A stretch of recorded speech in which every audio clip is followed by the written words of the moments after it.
자, 청년 여러분, 눈이 많이 왔어요. 눈이 많이 왔고 날씨도 엄청 춥고 지금 난방이 안 되는 청년부실에서 영상을 지금 촬영하고 있는데 많이 춥네요.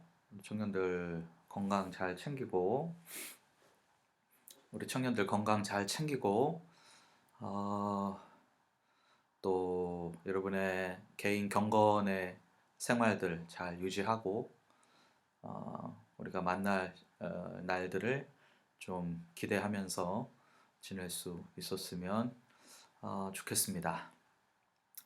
오늘은 지난주에 이어서 회개는 무엇인가 두 번째 시간을 좀 가져보려고 합니다. 회개는 무엇인가? 지난주 말씀 한 번 더 보겠는데요. 마가복음 10장 21절 말씀 함께 읽습니다. 예수께서 그를 보시고 사랑하사 이르시되 내게 아직도 한 가지 부족한 것이 있으니 가서 내게 있는 것을 다 팔아 가난한 자들에게 주라. 그리하면 하늘에서 보화가 내게 있으리라. 그리고 와서 나를 따르라 하시니. 지난주 이야기를 좀 잠깐 해본다면 예수님과 재물이 많은 부자와의 대화 속에서 그 부자의 행동을 통해서 그가 진정한 회개를 한 것이 아님을 살펴보았었죠. 그가 어떤 율법적으로 유대인으로서 어릴 때부터 지켜왔던 많은 또 행동들이 있긴 했지만 그가 마음을 예수님께 온전히 드리지는 않았고 결정적으로 그에게 요구했던 것을 부자는 받아들이지 못하고 자기의 삶의 자리로 다시 돌아가 버렸죠. 그래서 지난주에는 우리가 일반적으로 생각해왔던 회개, 이게 회개야 라고 생각했었던 것은 회개가 아니다 라는 것들을 5가지 정도로 살펴서 보았는데요. 지난주 내용을 한 번 더 보기 원하면 영상을 한번 다시 살펴보는 것도 좋을 것 같습니다. 오늘은 그렇다면 회개가 뭐냐? 회개가 아닌 것을 살펴보았다면 오늘은 그렇다면 회개는 어떻게 우리가 받아들여야 할 것이냐? 라는 것에 대해서 좀 살펴보려고 합니다. 첫 번째, 회개는 예수님이 모든 것의 주님이심을 인정하는 것이다. 한번 따라서 같이 읽어볼까요? 예수님이 모든 것의 주님이심을 인정하는 것이다. 이 명제에 아멘으로 반응할 수 있습니까? 우리 청년들. 예수님이 내 모든 것의 주인, 주님이시다 라는 것을 인정하는 것 말이죠. 우리가 성경에서 말씀하시는 예수님의 가르침, 하나님의 말씀, 이것들을 100%다 이해하지는 못한다고 해도 성경 66권에 나와 있는 쉬운 말씀도 있지만 사실 어려운 말씀, 이해하기가 힘든 말씀, 또 오늘의 현실에, 오늘의 상황에 접목시키기가 어려운 말씀들이 참 많이 있잖아요, 성경에. 그런 말씀들을 내가 100%다 이해하지는 못한다 할지라도 여러분의 삶의 모든 결정권이 예수님에게 있다라는 것을 인정하는 것, 그것이 회개라는 것이죠.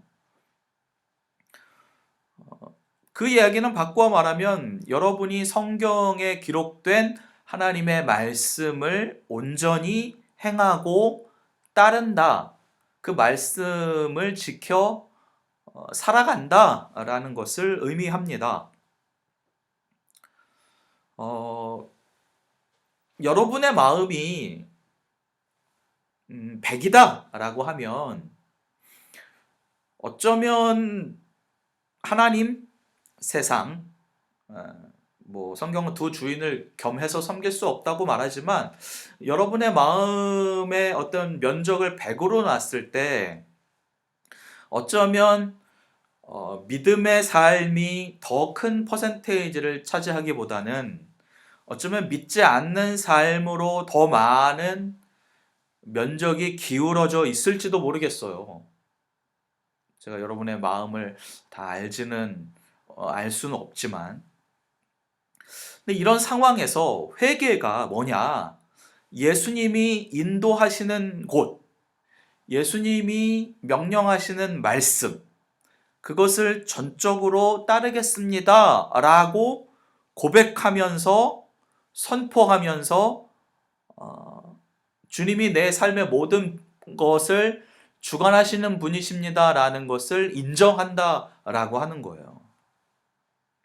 그러니까 회개했다고 내가 하나님의 말씀을 100%다 이해하고 말씀을 읽을 때마다 막 그것을 다 아멘으로 받아들여지고, 내가 회개했다고 해서 지식적으로 성경의 어떤 지식들이 확 갑자기 막 폭발적으로 늘어나는 어떤 그런 모습들이 회개했다라는 것이 아니라, 내 마음은 계속 영적으로 또 육신적으로 인간적으로 마치 사도 바울이 고백했던 것처럼 내 마음 안에 두 개의 영역이 계속해서 싸움을 벌이고 있지만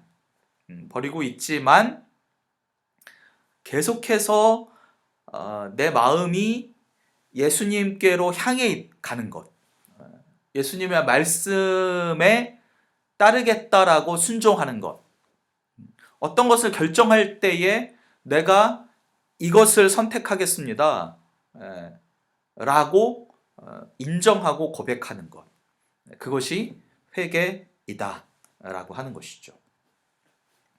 그래서 여러분, 믿음이라는 것은 의심이 없는 게 아니에요. 내가 믿음이 좋다, 믿음이 강하다 라고 하는 것은 내 안에, 내 인생에서는 의심이 없어.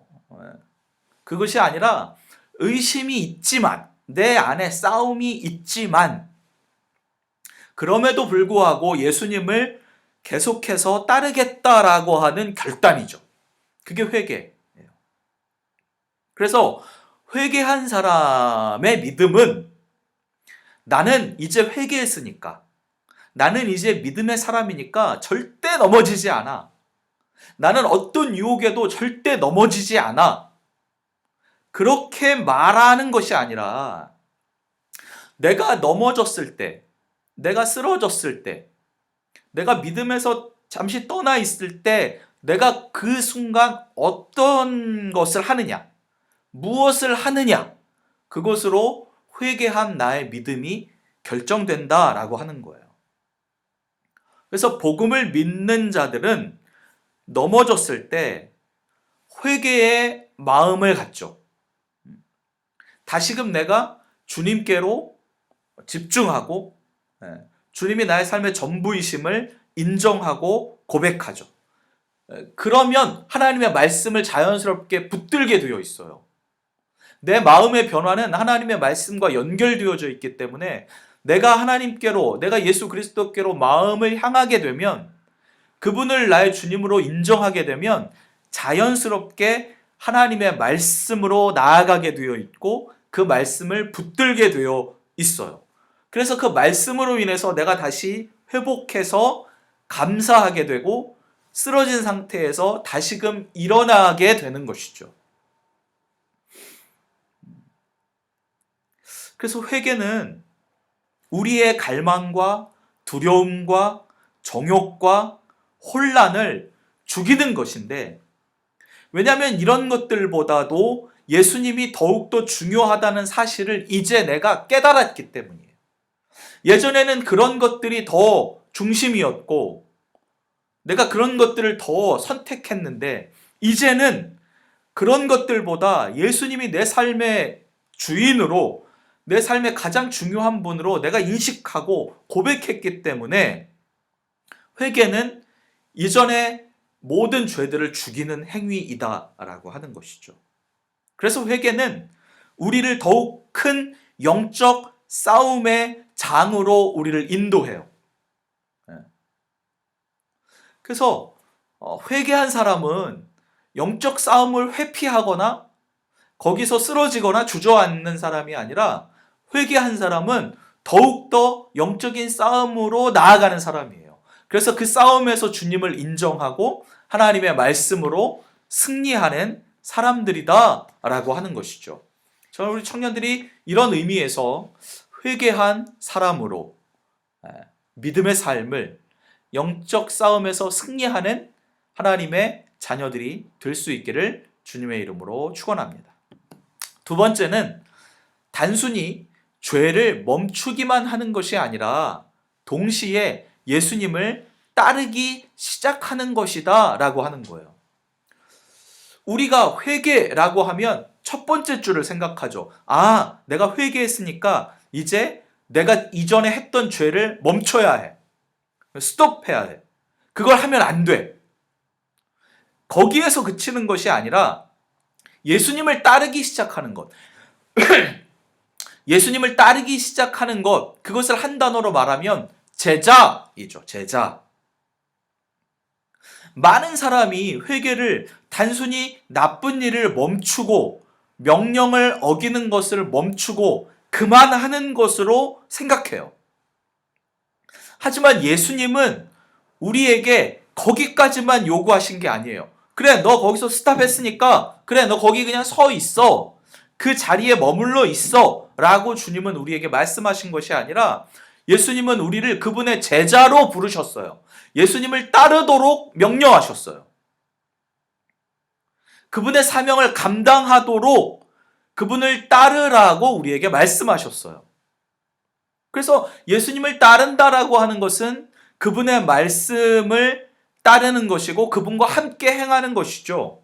그분과 함께 행한다는 것은 그분을 사랑하는 것이고 섬기는 것이고 이 땅에서 예수님의 정의와 자비를 추구하는 삶을 살아간다라고 하는 것이죠.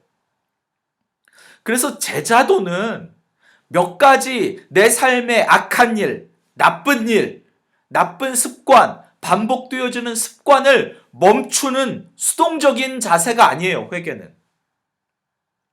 우리는 적극적으로 예수님을 따르면서 예수님 안에서 선한 일을 시작해야 하고 그 일들을 많이 감당해야 한다라고 하는 거예요.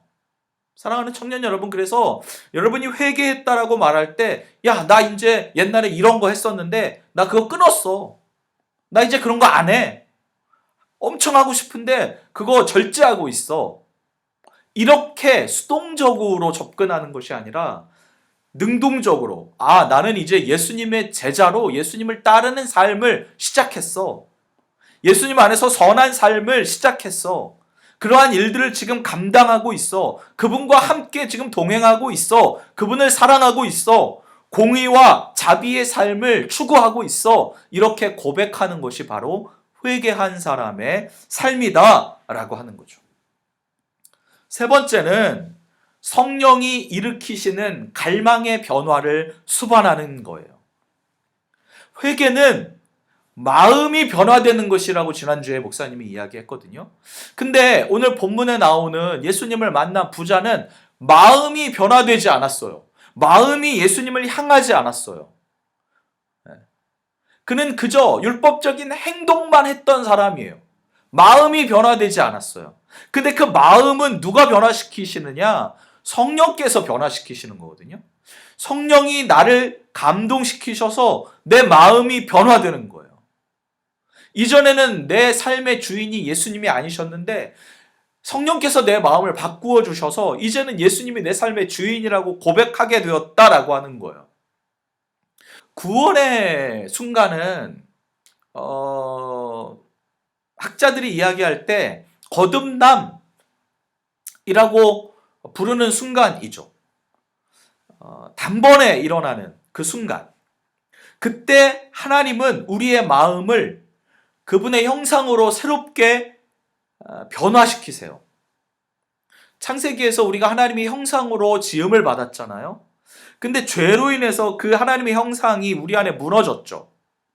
그래서 우리가 예수 그리스도를 나의 주님으로 모실 때 하나님은 다시금 그 하나님의 형상을 우리 안에 회복시켜 주세요. 그리고 성령께서 우리의 마음을 변화시켜 주세요.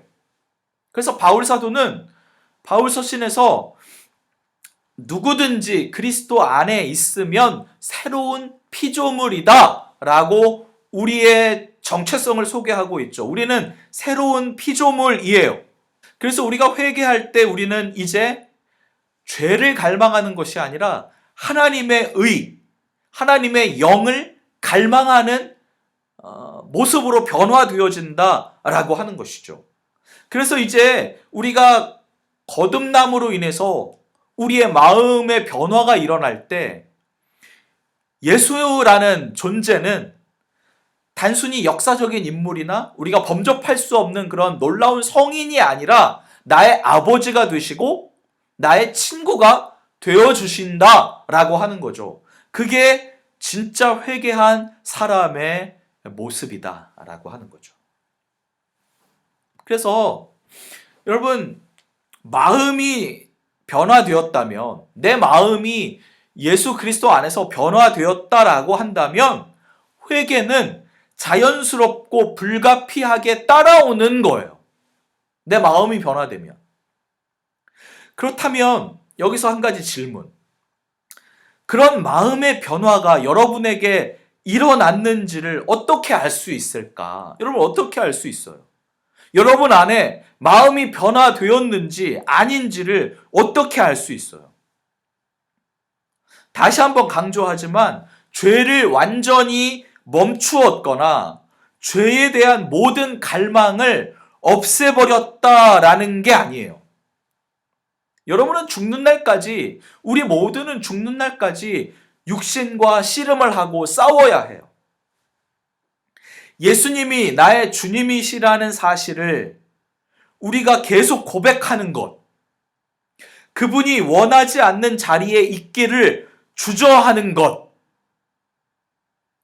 그분이 원하지 않는 자리에 있기를 주저하지 않는 것, 그것을 통해서 우리는 회개했는지 내 마음의 변화가 일어났는지를 확인할 수 있다라고 하는 거죠. 여러분이 의롭다 함을 입고 거듭난 것은 단번에 일어난 사건이지만 여러분의 경건, 그 경건은 시간을 두고 천천히 여러분 안에서 자라가는 거예요.